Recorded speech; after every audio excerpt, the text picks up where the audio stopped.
Hello. Now we are going to look at how to make an I-splice in rope. To make an I-splice, like what I have here in this manila rope, we need to have 3-strand rope. So we need to have 3 pieces that are twisted together to make our rope. And the larger and softer the rope is, the easier it will be to follow this process. So this is manila rope. It's very strong, but it's quite stiff. So for learning purposes, this might not be the best rope to go with, but for actually making an I-splice so that it would be useful for projects, this is a really good type of rope to use. But we're going to look at some different options and what's good and bad about each. Here we have some 3-strand sisal. And the issue with our sisal here, it is 3 strands, so we have to double check and make sure there are 3 pieces that make up our twisted rope, and that's true. But this is quite small, so it'd be hard for us to see what we are doing, and it's also relatively stiff, so it can be hard to work. So ideally we want something larger. A 12mm rope is very good to learn on. So we don't want thinner stuff like this. Something like a 12mm or 15mm would be very good to learn our splicing on. We could also use polypropylene type rope, plastic type rope. The difficulty with our polypropylene type rope is that it is very stiff. So even relatively soft poly ropes tend to be quite stiff. The only advantage of it is we're going to be threading these 3 pieces back into the rope when we are doing our splicing. And with plastic rope, that means that you would be able to melt the ends so that they wouldn't tend to fray. When we're trying to push these ends through, they will tend to separate very quickly and become very messy. And this is one of the big difficulties with doing our splicing, keeping these ends from fraying. With plastic rope, you can just melt the ends. That does make life easier, but on balance, this is definitely not the best stuff to try and learn with. Now, while I have it here, one of the ways that we can prevent fraying this from happening as we're trying to do our splicing is to tape the ends. Now, as a quick method, if we don't have much time to prepare for this activity, that can be a good way to do it. But as you can see, the tape can get pulled around quite easily. So it's not ideal. But if we don't have much prep time, taping the ends of our pieces is a good way to keep them under control. What I would recommend we learn with is something quite soft like cotton rope. So here I have a piece of cotton rope that is done up already with some coloring in the woven ends so that we can see what we're doing more easily. And what I've done to stop the ends from fraying is, instead of taping them, I have used heat shrink tubing and then pinched the end. And this guarantees that the ends don't fray, and it also gives me effectively like a little needle that allows me to push down the rope through the back through itself. Now if we have a look at the general pattern that we're looking for when we are doing our I-splice, we can see that the end of the rope has been woven back through the rope itself. That's what we're really going to be doing. We're going to be doing some weaving. So over, under. We can see this blue piece here goes over a piece of the original rope and then under, and then it goes over again. So we're doing under, over, like normal weaving. When we are doing our I-splice, we want to make sure that we go back enough rows that the rope is really strongly caught into itself. So if we're using natural rope, like our manila rope that we started with, you'd need to make sure we went underneath at least 3 times. And if we were doing plastic rope, our polypropylene type rope that would be slipperier, we'd want to make sure we went underneath at least 5 times. So that is what we are looking for. The other pattern we need to see is the original rope is our white stuff that we can see coming through here. And it is on a diagonal going that way. So if I hold that at vertical, we're going from the top right to the bottom left. And what we are weaving is going in the opposite direction. It is going from the top left to the bottom right. So it is going diagonally across the original twist of the rope. And that helps us keep track of what we need to do. In terms of how far we need to go back, if we are dealing with 12mm rope, we would want to go back at least 20 centimeters from the end of the rope, and we would then put some tape around the rope at that point and unravel into our 3 separate pieces. If you have adult-sized hands, that's about 2 palm widths. If your hands are a little bit smaller, then be generous. We can cut off the tails at the end, but if we don't have them long enough, then our splice won't be strong enough. So now we're going to look through these steps in our splicing. When our strands are unraveled and ready for our weaving, our first job is to start getting these tails to sit down into the ply of the original rope. So what we need to do is get these tails locked in to our original rope. And if we remember the structure that we saw for our finished project, we have the fibers of the original rope going one way, and then the new ropes, the ropes we are braiding back in, have to go in the opposite direction. So that tells us which side of the rope we have to come in on. Because if I come around this way, the tails of my rope would be going on the same diagonal as my original rope. So the tails that I am trying to braid in would be going in line with the twist that I have here. And I know they have to go in the opposite direction. So I need to start my braiding going off like this, so that the tails are going across the original twist of the rope. Now I need to decide how big my loop is going to be, because if I open up that much, that's how big my loop is going to be, my eye is going to be.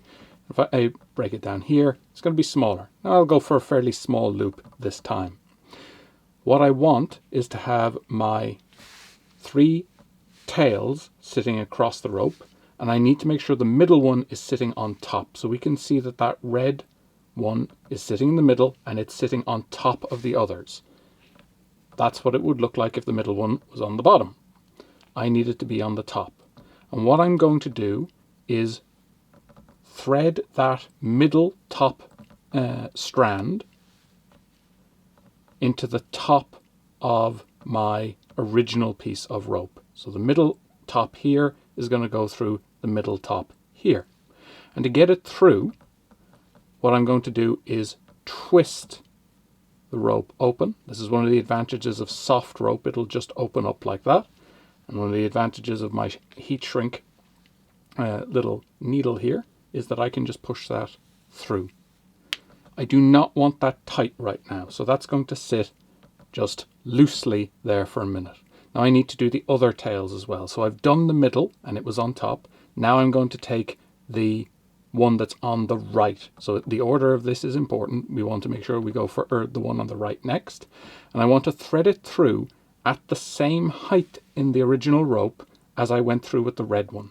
So I want to go the next one over. I went under with my red one here. So I want to come around and say, I want to go under that next piece over here. So I want to go underneath that wrap. So I untwist the rope and try to go through at the same height. And again, I'm not trying to make anything tight right now. So I went under the middle one here, and now I've gone under the next one over, trying to keep at the same height on my rope. That's my middle and right one done. Now I need to do with the final one, and it's a little bit awkward because I need to flip the thing over to get to the final third of my rope. So I'm going to turn that all over, and this is what I'm looking at. Now what I need to do is go under the final one of my strands in my original rope, and that is going to be this strand here. There's nothing going underneath that just yet. But the problem is, if I just thread it the way that it might be obvious, if I start going through this way, I will have broken my rule. I know my new pieces should be going in the opposite direction, but that's now going in the same diagonal as the original rope. So it doesn't work that way. So I need to think, how am I going to go in the opposite direction? How am I going to go that way? Well, I need to come over and come through from the other side. So unravel my rope and push through. so that it's now coming in the opposite direction to the original rope, just like I know it has to. And again, I have made sure that I keep going through at the same height. The red, the blue, and the green have all gone through at the same height, roughly speaking, of the rope. So now that I've done that, now I can neaten this up a little bit. I've left this loose because I didn't want to have things pulling around too much. But now I can tighten everything down, make sure it's sitting as I want it to. Now this should look like they're all coming diagonally in the opposite direction to the diagonals of the original rope. They shouldn't be going straight down. They should be going off at a diagonal. If I look down from the end, I should see, you might not be in focus, but we should be able to see that they're coming off a third of a circle, or 120 degrees away from each other. If there's two of them that are kind of grouped together, that means something went wrong. They should be evenly spaced around the circle. And now what we're going to do is just start braiding. So the hard part of this is actually done now. All we have to do is start going over, under, and keep track of what we're doing. It does not matter which one we start with. I'm going to twist these fibers a little bit because from a neatness point of view, we want to keep our rope twisted. Now, everything's tight and neat in what I'd already done, so now I can start my weaving. I went underneath here. I want to go over the next and then under the next one. So under, over, under.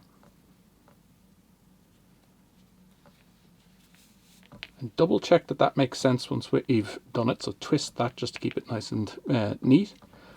I went over, under, over, under. So that has gone under, over, under, over. Now I rotate around and I want to do the same thing with the green. It was going over here, so it needs to go under here. Again, untwist, keep everything at the same height as we're going. We don't need to be dead tight just yet. We'll tighten this up in a moment. So that's gone under, over, under, which is what I want. Now the last one, as so often, is the awkward one, because it's very easy when we don't have colored ropes like what I've done here to get confused as to whether we are going under or over one of our new pieces or the original rope, and we want to go threading under and over the original rope. So just keep an eye on that when we don't have color coding to help us. I was going under, then over, and now I can see this is the strand that's from the original rope. I can see that easily because it's not colored, but you need to keep a close eye that we aren't starting to wrap over the green one or something like that. So unravel our rope, try to keep everything at the same height, thread through going in the opposite diagonal, and now what we need to do is just pull everything down a little bit tight, make sure everything's twisted. We don't want these to go untwisted on us. We want to keep them like rope. Pull everything. You can also roll it in your hands a little bit. And what we should be able to see is that it looks kind of braided. Look around, make sure, is everything at the same height? Are we still at 120 degrees? Are we still a third of a circle on each one of our tails? Everything at the same height? We are, so we keep going. And we keep doing that until we have run out of tail. There's no problem with going further than we need to. When we have braided down at least 3 layers in our natural rope or 5 layers in our synthetic rope, we can trim off the ends so that they sit out past our last underneath weaving. And now what could we use our eye splices for? Well, they're really strong loops, so we could use them for strong anchoring, or if we put loops at both ends and put a toggle through the smaller end loop, we would be able to attach a bunch of ropes together and make an improvised ridgeline that could be used for lots of activities. That's how we do our eye splice, and that's what we need for now.